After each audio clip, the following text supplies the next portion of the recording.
For regular videos on ancient cultures and forgotten civilizations, please subscribe. And for additional information, see the notes below the video.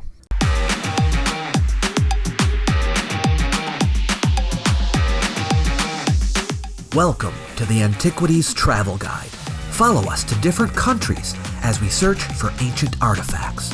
If you too wish to explore the ancient past through travel, we'll help you plan where to go, what to see, and how best to enjoy what you encounter. In this series of the ATG, you can accompany Cassie and me on our trek through the Yucatan Peninsula, homeland of the ancient Maya. Come on, let's go! In our previous episode, Cassie and I investigated the ruins of the great city of Uxmal. Go check it out if you haven't seen it. But the traveler should know that Maya ruins abound in this part of the Yucatan. Several other cities stood in the vicinity of Uxmal and were probably connected to this city religiously. They included Nopat, Labna, Xlapac, and the two that we visited, Kabah and Sayil. On the day we went to Uxmal, we decided to get some lunch in Santa Elena before moving on to the other sites, and had an authentic Yucatec Maya meal at a place called El Chacmul. We were the only ones there, and there was this woman who just went into the kitchen and made our food to order. And man, was it good. If you want to get a taste for this kind of cuisine, and you like to cook like I do, I found this great cookbook called Yucatan by David Sterling. I'll link it below. It has some excellent mouth-watering recipes in there. I've tried out a couple already, and they were good. We took a short drive from there to Kabah, the second largest of the cities in the area next to Uxmal.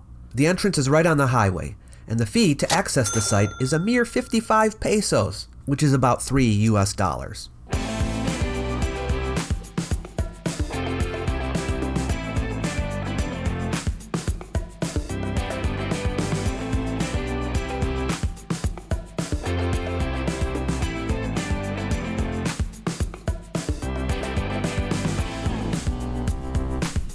Welcome to Kabah.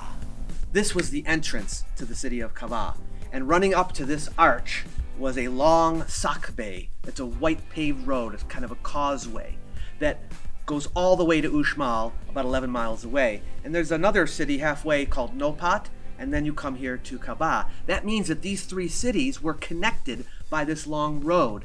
The road was not just a regular road for travel. It's a formal road. It was put in here by the government, so it's probably used for government traveling or something political or maybe religious. It could be economic, but we're still a little unclear about that. And this is the way you would have entered the city of Kabah. This arch is one of only a few freestanding examples in the Pu'uk region. Note, if you will, that there's no architectural sculpture on this arch. The facing stone is smooth. That's typical of early Pu'uk architecture, which is plain or minimally decorated. It was probably covered with a thin layer of stucco and painted. Entering Kabah from Uxmal, one would have passed between the thick walls of the arch and then down into the city on a smooth stone ramp. An internal sakbe ran southeast toward a small group of buildings. Off to the left are the ruins of Kabah's Great Pyramid, which once was the tallest and most visible structure at Kabah, but today it's in an advanced state of collapse, so all you can really make out are remnants of steps on the southern side. To date, there haven't been any systematic excavations of the pyramid. A main north-south internal sakbe connected the Great Pyramid to the smaller pyramid to the south, also in ruins. But we made our way to Kabah's greatest attraction, on the other side of the highway, where the main entrance to the park is. The pottery found here indicated that Kabah was occupied as far back as 800 BCE, but it wasn't urbanized until about 600 CE. Like its neighbor Uxmal, its heyday was during the Terminal Classic, around 800 to 925 CE. During their heyday in the Terminal Classic period, it does not appear that one site held control over the others. Oh no, the area was politically decentralized, although there is some evidence that suggests that Uxmal may have consolidated power at the end of the 9th century for a time.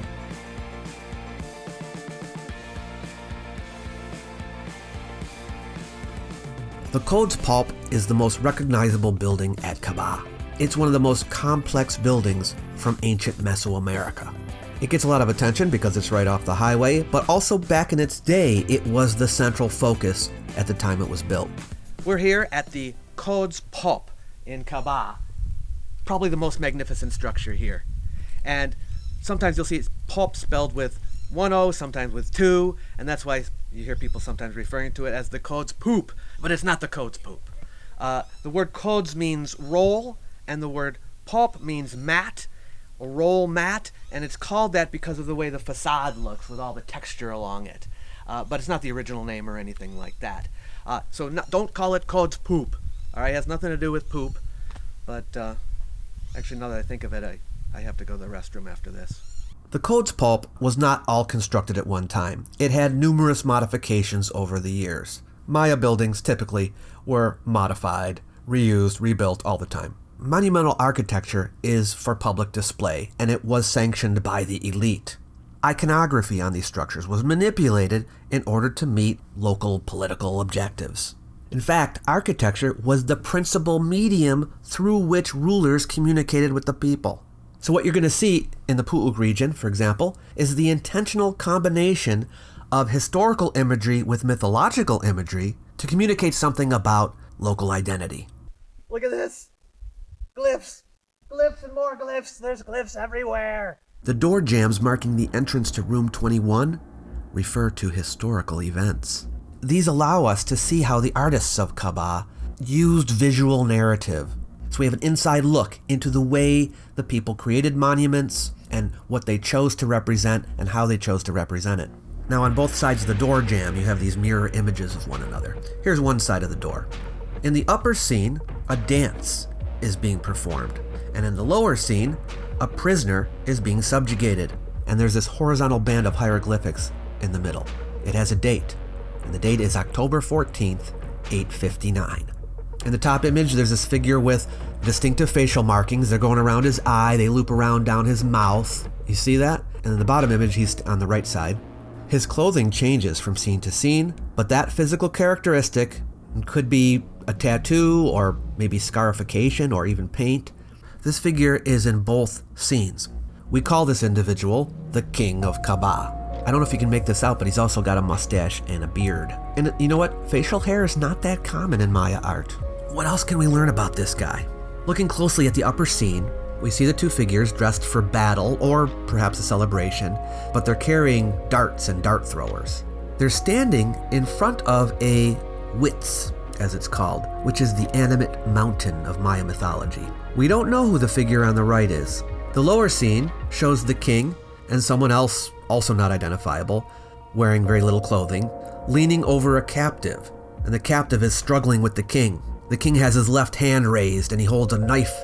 He's pointing it at the captive, whom he's gripping by the hair with his other hand, and he's stepping on the captive with his foot. This is a long-standing symbol of domination in Maya art. The captive's left foot is in the groin of the king, which he appears to leverage by grabbing part of the belt, and the captive's right hand is pushed against the King of Kabah's arm. This appears to be a defensive posture. The scenes depicted on the upper and lower panels of the Room 21 door jambs are mixing myth and history. The figures are historic persons, and they're engaged in actions that are tied to a specific date, and they're participating in what we believe are universal rituals that are associated with office. But the disembodied zoomorphic head behind the scenes suggests that the actions are taking place in a spiritual realm, or at least an actual place imbued with some kind of supernatural force. But let's learn a little bit more about this king with the tattooed face. Who is he? What's he all about? Is there anything else that we can tell about him? Oh yes, other decorative door jambs have been found in the Codz Pop, which purport to depict the accession of the King of Kabah's heir. But these are not visible to the public, nor have they been published as yet by archaeologists. Although the glyphs are in poor condition, and they can't be read fully, we do get a name, the name of the king. It repeats 3 times in the door jamb inscription. And his name is Chac Xib Chaac. Now this is a name of a Maya deity, but it's also a name that rulers, even in other places in the Yucatan, adopted. We've got the guy's name. Isn't that cool?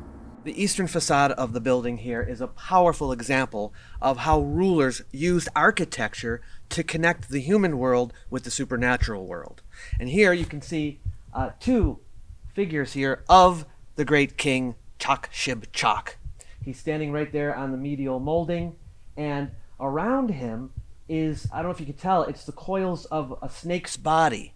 And a snake was a representative of the supernatural world, so it's tying the human world and the supernatural together. A distinctive feature of Chac Xib Chaac's face is that tattoo marks he has on the side of his face, and you can see them there on the side of that figure. It was a fundamental responsibility of the kings to maintain order by communicating with the other side, so that's why this kind of imagery is important. The Codz Pop was intended to function as a sacred place. It is a manifestation of the supernatural world in the physical world, and the king used it to promote his own authority. The king couldn't always be present for everyone to see all the time, so the building is acting as a surrogate for him. From there, not far away, we went to Sayil. Sayil is located along the Pu'uk route just off Highway 261. Like Kabah, it peaked during the Classic period and reached its greatest extent in the 9th and 10th centuries. Sayil was designated a UNESCO World Heritage Site at the same time as Uxmal. We arrived late in the day, and Sayil is not as well known as neighboring Uxmal, so we pretty much had the place to ourselves, which we liked. So parking is free at Sayil. There are bathrooms. It's 55 pesos to enter, as of right now anyway. They also charge a fee if you use professional recording equipment or a camcorder.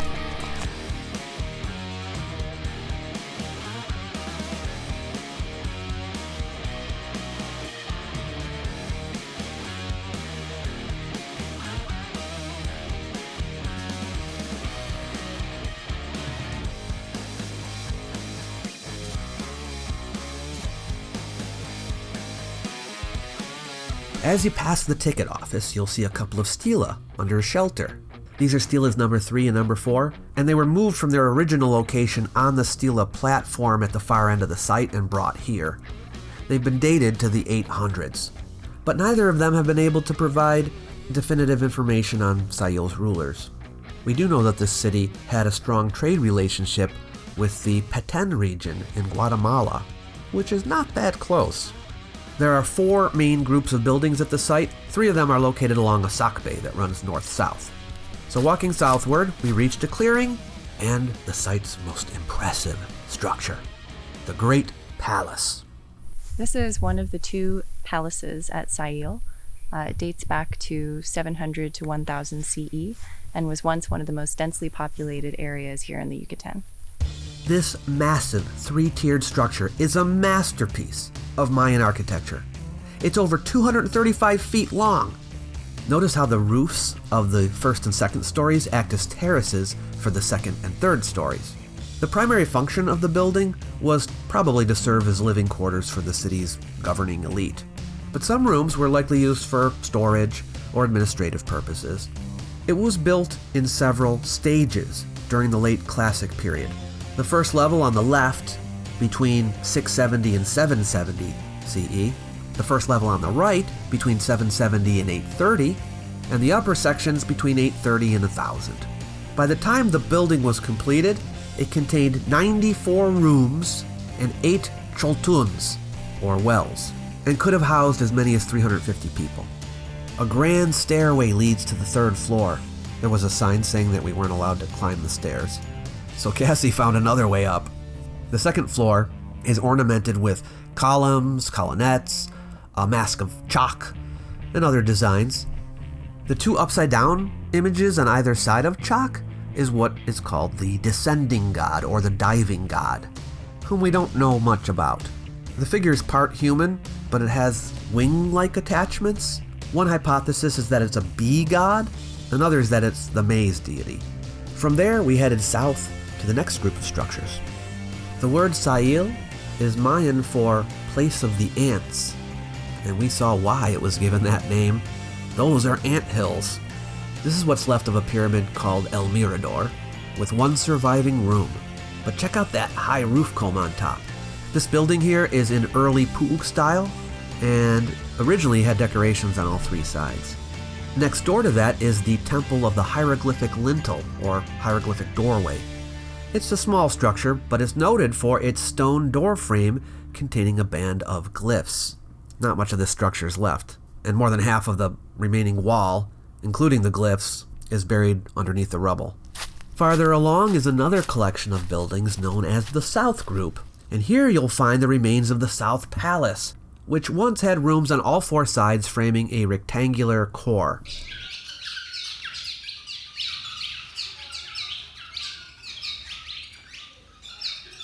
The east side has been restored. Because of all the trees and the vegetation, it wasn't possible to get a wide shot of the entire building.